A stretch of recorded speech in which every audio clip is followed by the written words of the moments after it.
Gyomei is a man that dedicated his life to one of kindness and taking care of children. And though they were poor, they were happy. He would eat little himself so he'd have food to feed the children. He'd work himself to the bone day in and day out. Never had he hit a person until that nightmare evening. He had given up so much to Sayo, the girl that he saved during the demon attack.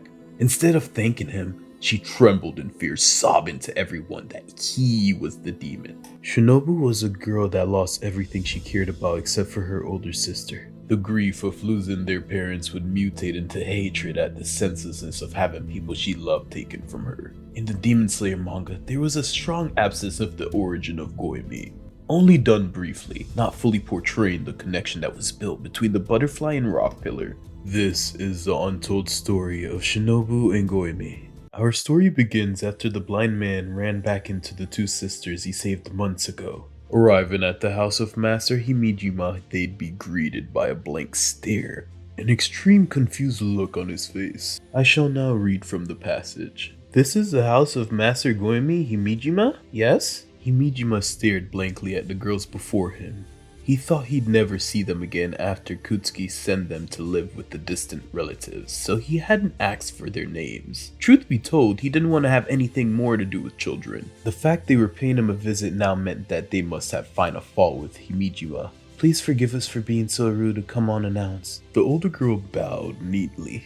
My name is Kanae Kocho. This is my little sister Shinobu. He sensed the little girl awkwardly bowed her head. What are you doing here? He said finally. We asked Kakotsuku about you. I do apologize. We are unable to give you a proper thank you for saving us from the demon. Master Hijima, thank you so much for rescuing me and my sister. Her tone was so gentle. It was tender and sweet, but her voice was so clear and crisp. It made Hijima picture a flower blooming in the snow. Thank you for rescuing me and my sister. The little one followed suit, offering her own thanks. Her voice was still babyish, yet with an unyielding edge to it. We had the funeral for our mother and father. The older sister continued. Thanks to you, Master Hijima, their bodies were not too badly destroyed, so we were able to have a wake with them in the coffin. We are in your debt. The words from both sisters were rich and sincere. Their grief at the loss of their parents and the gratitude to Hijima and their love for each other came through loud and clear. Did you just come here to tell me that? The wounds in their hearts hadn't even healed yet. He was moved by their bravery, but he was also afraid of getting involved with them. While they spoke with such admirable words now, with the passage of time they might start to reapproach him and ask why hadn't he rescued them sooner. They might have their parents and their death were on his shoulders. That was the sort of creatures a child was. Therefore, he deliberately was cut with them. It's my job to kill demons. No need for a thanks. Yes, Kutsuko told us about the demon slayer corpse. Kanye's voice suddenly was so tense. As you can see, Gyomei had completely closed off his heart to children after being falsely imprisoned by a child. The blind man grew and forced himself to be cold. Even in moments he wanted to involve himself, he'd put up barriers on his emotions. The girls would end up bringing up the idea of both of them joining the demon slayers. Let us continue. Go home, he said, ignoring her questions. He felt unreasonably irritated and sad. Demon slaying's not for you girls. Why not? She demanded. I mean, there are girl demon slayers, right? No point in lying. Kakutsi told us. He nodded. It's true. There are girl demon slayers, but they're overwhelmingly the minority. Most girls can't get past the final selection. Final selection? Shinobu asked. What is that? Is it like a test? Well, we'll be fine. Me and Kanae aren't stupid. It might be hard now, but you'll be able to forget at some point. Hajima told her. Live a happy life like a normal girl. Live a long enough to marry the boy you love and have children and get rich. How could I forget? She shouted like the words were ripped from her throat. Surprised by Shinobu's cry, the birds in the surrounding trees shot up in the air as one. The branches shredded loudly. My mom and dad were killed right in front of me, okay? She yelled. You think I can just keep going like that never happened? There's no way. There's no way. You want me to live a normal life to be happy? Lying to myself, pretending and forget? That's what you call happy? That's happiness, then no thanks. That's the same as being dead. Demon slaying is not an easy road, he replied. Every step is a bloody one. You think that's a future your parents wanted for their daughters? No one knows what they wanted now, she shouted, tears in her voice. Hajima was at a loss for words. So, could you do it, Hajima? Could you live like nothing happened after the people you love got killed? Why did you join the Demon Slayer Corps? Why did you start killing demons? Shinobu snapped the questions at him, then ran off in the opposite direction of the house. He stood rooted at the spot, at a loss. Don't worry, she'll be back soon. Shinobu had so much pent-up anger within her body ready to burst out the surface. The composure that she displays as a Hashira while being this angry is not only impressive, but deeply sad. The next couple of paragraphs, both Kanae and Gyomei discussed the girls wanting to join the Demon Slayer Corps, and then having the rock pillar question whether they'd be sacrificing themselves or actually be able to combat the fiends. This led to Kanae revealing that she'd even like to save the demons that killed her parents, proceeding to the man saying that she has lost touch with reality. Even if you and your sister die as a result, he demanded. Kanae was momentarily at a loss for words. She might have been willing to sacrifice her own life, but her sister's was a little different story. He knew it himself. It was a cowardly question. However, unprepared for that, Kanae said in a trembling voice, Shinobu and I made a promise. We won't let anyone experience what we went through. Yajima felt a grim stirring in his heart at the girl's tragic determination. He was angry at how unexpectedly stubborn she was, but he was more angry at himself for being unable to simply accept her. He closed his eyes that couldn't see and turned his back to the girl. He swung the axe. The log split and the crack echoed through the area. As if to flee, Kanae's sober gaze at his back, Yajima chopped the wood in a single-minded zeal. Just as Kanae had said she would, Shinobu returned before too long.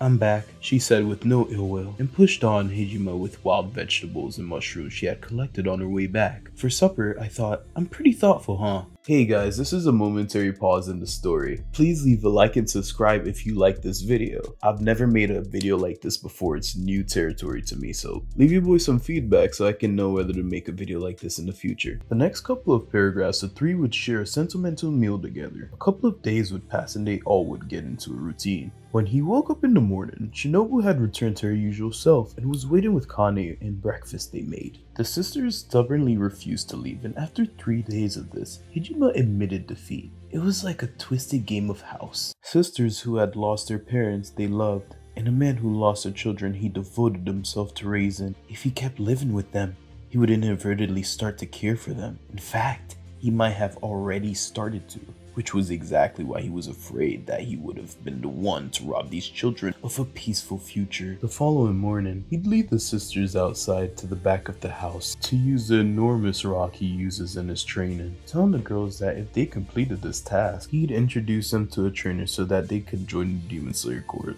What? You're not gonna teach us, Yajima? Shinobu's voice held a high note of dissatisfaction. His face nearly relaxed into a smile. But she wasn't exploding in anger or screaming at the nightmares that tortured her. She was quite childish. The frequent changes in tone of her voice revealed a straightforward personality, and he'd come to find this rather adorable. But he'd never tell her that. Yajima deliberately squashed this feeling and told her coldly, I have my own duties and my own training. I don't have the time to train anyone. But you're so strong. You still train? Shinobu asked doubtedly. I understand. Kanae cut her off. When we are able to overcome this trial without incident, please introduce us to a trainer. You'll be going to 2 different trainers, he said. What? Their fear and confusion, particularly Shinobu's, reached him through the air. Then the girls quickly regained their composure. He proceeded to tell the girls that if they moved this ginormous rock, he'd accept them. Shinobu would react calling him stupid, seeing that this task is completely impossible. Someone dies if you can't, he said harshly. Someone you need to protect gets killed. Will you still make these weak excuses when it's life or death? The orders from the crow came that afternoon. When Yajima went to tell them that he'd be going away for a while, the girls were still in front of the rock, throwing themselves into the fruitless effort of trying to push it somehow. He told them about his mission, and Kanae quietly bowed her head. Thank you. We will make sure to light the incense, Kanae promised, her voice slightly tense. I pray for the success of your mission. Shinobu said nothing. She was looking at him bitterly from the side of her sister, feeling her presence behind him. Angry, on the verge of tears, Yajima headed out on his mission. The girls would leave before long, discouraged, cursing his name, and then he'd never see them again. With this thought in his head, he felt a hole open up in his heart, and a cold wind blew through it. This was a hole that would take time to fill, but it was better this way. Having known sadness, the girls would grow into strong and kind adults. He wanted them to have children and be connected to life instead of death. He wanted them to somehow live the years ahead of them that the children who died at the old temple couldn't. When Hijima finished his mission and returned home after a lengthy absence, the house was empty, but he could sense people in the back. This aura, it can't be, he thought as he went around the house to find the two girls sitting exhausted beside the rock. Kanae and Shinobu. Their breathing was ragged like they were horribly worn out. Hijima hurried over to them, and Shinobu lifted her face, noticing him at last. "Oh, Hijima, welcome home," she said, sounding utterly spent. Beside her, Kanae staggered to her feet and quietly bowed, the same way she had when he left on his mission. "I hope your work went well," she said. "We're so glad you returned safely. Girls, have you been here this whole time?" He started to ask, then frowned, sensing something was off. The position of the rock had changed. It was far from a block, but the rock had indeed moved. For all that Hijima was unable to see, he had absolute confidence in his senses. How? While he was at a loss for words, he felt like the girls were smiling at each other, full of satisfaction. Then Shinobu took his hand and gently set his palm on the object that extended from beneath the rock. Hijima guessed at its purpose. A lever? Yup. Shinobu nodded. They had dug out the earth beneath the rock, pushed in a stick to create a point of action, and inserted a log from nearby to create a fulcrum. "Did you two come up with this?" he asked. "I told you, didn't I? Me and my sister are smart," Shinobu replied proudly. "We did fail a bunch of times." Her hands were covered in dirt. The blisters on the palm of her hands burst and the skin were thick and hard. Kanae's hands were likely in the same state. "What?" Shinobu said grumpily when Hijima said nothing in praise of their efforts. "You got a problem with this?" Her tone hid the fear on the other side of her words. "You never said once we couldn't use a lever or something." She was worried about what they'd do if their promise was broken. "Promise is a promise," he said at last. That is correct," Shinobu said as challenged. Hijima put a hand on her head. His cheeks softened into a smile. "I accept you." The tension finally drained from Shinobu's body. "Really?" "So will you introduce us to a trainer?" she said eagerly. "I will not shirk my duty," he replied. "I will introduce you to a trainer of great skill." After this bit of negotiation, Shinobu cried out in joy, and Kanae let out a sigh of relief. Something warm filled Hijima's heart after long years of cold. "Kanae, Shinobu, well done.